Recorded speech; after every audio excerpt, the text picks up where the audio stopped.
Alrighty, kia ora everybody. Can I begin by thanking Mayor Paula Southgate for hosting us today. We've just had a good conversation about the various community safety initiatives that we have been working on with the Hamilton City Council over the last year or so as a result of the partnership approach that we've taken to tackling crime in this area. So things like extra CCTV cameras, extra community safety initiatives that includes better urban design and so on. We have co-funded a range of initiatives with the council which are now starting to deliver real benefits in terms of community safety, and that's an approach that we're committed to continuing with. We know that one of the things that we can do that really helps to tackle crime in our community is make sure we've got more cops on the beat and that those police have the tools that they need in order to be able to tackle crime. Today I'm announcing that Labor will put an additional 300 extra police on the beat in the next term. That builds on the work that we have done over the last 6 years to put 1,800 extra police on the beat. We know that having more police on the beat means our communities will be safer. It means that people will see police on the beat more, and it means that the police will have more resources and more people to deal with crime as it arises. The police have been doing a great job of following up on youth offending. They've also been doing a great job of making sure that they are cracking down on gang activity. So there have been a lot of prosecutions, a lot of charges against gangs because of the work that, because of the influence that they are having on the level of crime in our communities, and we're backing the police to continue with that job. Extra police on the beat will be good for New Zealand. Our track record here is a very strong one. 1,800 extra police on the beat. When we came into government, there was about one police officer for around about every 540 New Zealanders. We've got that down to about one police officer for every 480 New Zealanders. This announcement, the extra 300 that we're committing to today, will get that down to one to about 470 New Zealanders. We think that that's really good progress, and we're also committed to changing the law where we need to make sure the police have got the tools that they need to crack down on crime. You delivered 1,800 new police officers, but we've seen dairy owners, liquor store owners just getting hammered by those ram raids. Backed off a bit lately. Would an extra 300 police officers really make a difference there, do you think? It will make a difference because it will mean that the police have more people out on the beat who can follow up on those crimes. But that's not the only thing that we're doing. We also want to get those young people out of the cycle of crime. I don't want those young people doing that offending in the first place. Extra community safety initiatives, like the ones that we have been looking at today, have a mix of making it harder for people to commit crime, but they've also got quite an emphasis on preventing that criminal offending in the first place. How many of the 300 are actual frontline police? They will all be sworn police officers. Yep. And is the 300 taking into account attrition? So it's 300 extra? That's correct. Not just 300. So current funding allows for attrition, and it also allows for extra growth to accommodate for population growth so that we keep that 1 to 480 ratio. This will allow us, the extra 300 will go further than both of those things. 300 is not very aspirational, is it, when you compare it to 1,800? If you also consider the fact that we're going to be recruiting extra to keep up with population growth, and we're going to be recruiting extra to deal with attrition, it means that the police college is still going to be very busy. Will you commit to 24/7 security staff at every ED in the country? I think we need to continue to work through Te Whatu Ora to make sure that our emergency departments are safe.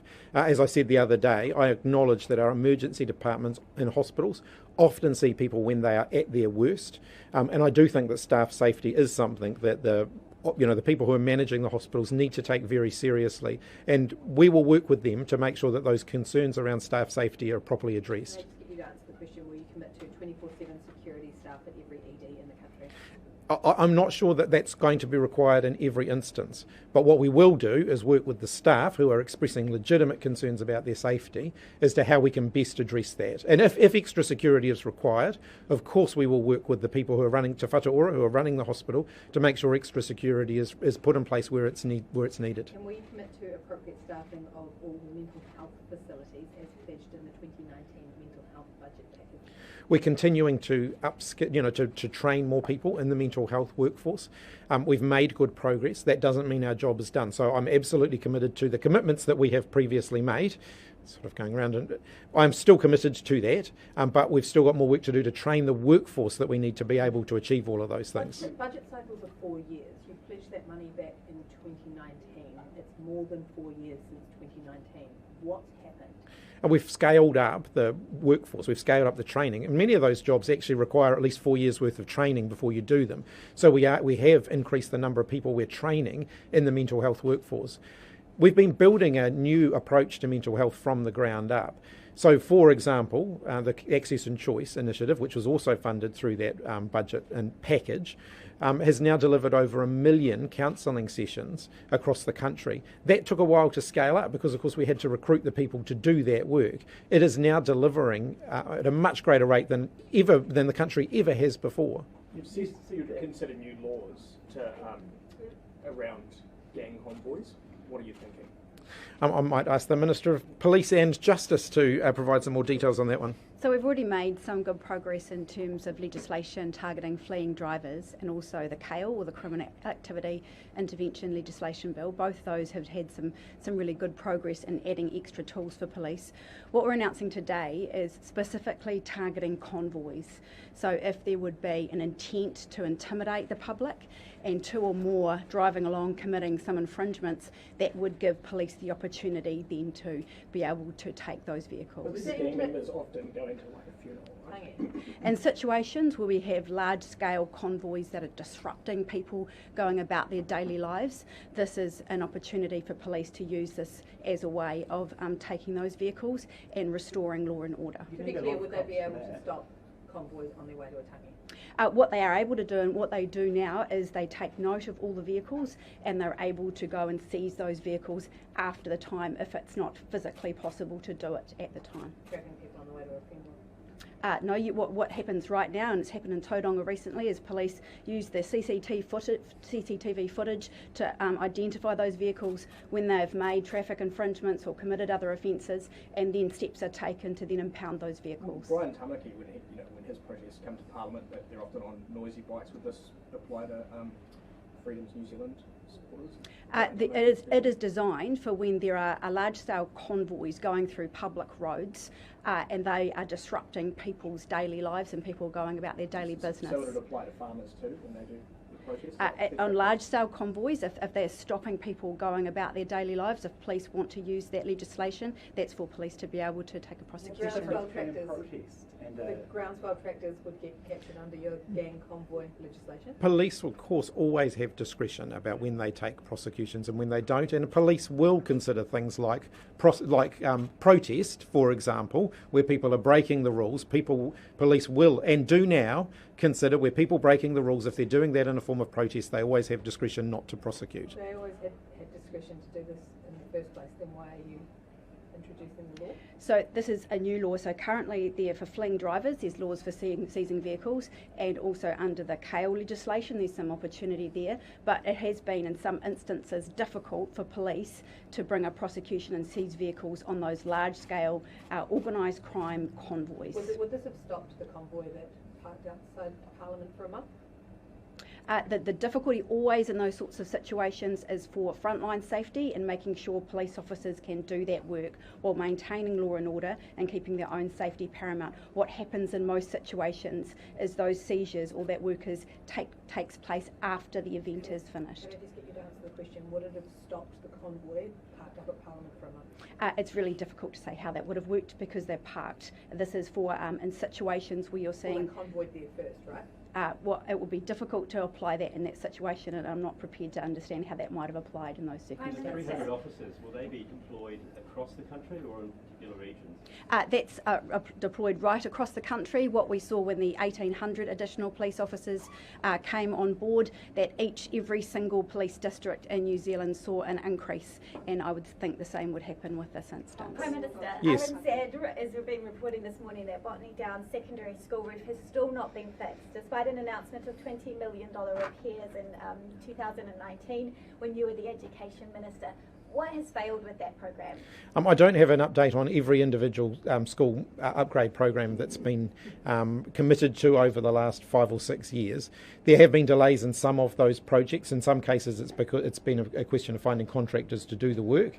In other cases, there has been a constant need to be looking at where the most pressing needs are first. I'm happy to follow up that individual project though. That would be great. Yeah. I mean, roof tiles are falling into classrooms for some people's entire secondary education. They might have been having a leaky roof at their school. Would you be happy if that was your children's school? Absolutely not, and I'm not satisfied with the state of school property across the country. We're spending a lot of money on school property at the moment, upgrading it, but we're also doing that in an environment where the cost of doing all of those projects is continuing to escalate as well. So the Ministry of Education are doing their best with the funding that they've got available to really catch up and to deal with those most urgent needs. If that one has been, delayed I don't have the reason for any delay in that project, but I know as Minister of Education I was constantly looking at those projects to make sure that we kept them all moving. Happy to follow up on whether that one has particularly stalled. What will National's immigration and foreign buyers policies do to the housing market? We believe that the Nationals National's decision to allow foreign buyers back into the New Zealand housing market will ultimately increase New Zealand house prices and therefore make it more difficult for New Zealanders to buy those homes. Well, will Labor have a campaign vote? Haven't decided on the last few weeks of the campaign yet and what the exact sort of shape of that will look like. We're not going to have one in the next few weeks. National wants to scrap the median wage requirement for tourism and hospitality work visas. Will this lead to more exploitation? Sorry, what was that? National wants to scrap the median wage requirement for tourism and hospitality work visas. Will this lead to more exploitation? I think it could well lead to more exploitation. It could also lead to New Zealanders who are willing to do the work for a decent amount of pay being shut out of that work. Did disabled Kiwis get free public transport under your government? If they have a community services card, yes they do. You sure? If community services card holders are eligible for free public transport. Why didn't it extend to total mobility, which is what Michael Wood had promised? I understand there's been some issues around the way this was communicated. We've increased the funding for total mobility holders because total mobility is actually designed to be a scheme for those with disabilities who can't use public transport. So it's effectively a taxi service for those with disabilities who can't use it, and we've increased the funding to make that more widely available. I do understand that in the communication of that, some of that communication has been mixed up, and so I've made sure that the team are going back to correct that. I don't want any information out there that isn't a completely accurate portrayal of where the extra funding has been going. You put out an attack ad against National, saying National's tax plan cuts free public transport for disabled Kiwis. Is that true? As I have said, I have asked the team to go back and make sure that everything that they have done in that space is accurate. I haven't had the opportunity to look at that one in particular, but I have made it very clear that anything that's not completely accurate needs to be removed. You guys are just spreading misinformation in this campaign, aren't you? As I've set a pretty clear standard. I want everything. Now, there's plenty in the National Party's policies to attack that is actually what they are proposing. So I've made it very clear that I want to make sure that that is what we are focused on. Is it a sign of your desperation that you're not telling the truth? No. 26% in the Waikato Times poll this morning. How did that make you feel? Well, that poll was taken a few weeks ago before the campaign had even launched. Campaign's just getting underway. A poll is a poll, and nobody's voted yet. So we've still got plenty to do over the next 5.5 weeks. The two candidates behind you on that poll, they're not likely to make it back into Parliament. Well, sorry, what was that? The two candidates behind you for the Hamilton seats and the MP who's retiring, they're not likely to make it back into Parliament. Do you need to put in a bit more effort here in the Waikato? Well, the MP who's retiring won't be making it back into Parliament because he's decided he doesn't want to be. But it's still early days in this campaign. There's still 5.5 weeks to go, and we're out there campaigning vigorously. I think when New Zealanders hear about the policies that we have just announced, including free dental care for the under 30s, including removing GST off fruit and vegetables, and the other targeted cost of living measures that we're putting in place, I think that that's a compelling reason to vote for Labor, and so we'll be out there campaigning hard. National has also proposed today that it would lift the working holiday visa age from 30 to 35 for all eligible countries, not just the UK. Is that a good idea? It's a step away from the reciprocity that we have in our working holiday visa schemes at the moment. We've certainly been open as a government to lifting the age of eligibility for working holiday visas. I think the UK was the most recent one where we extended that to 35.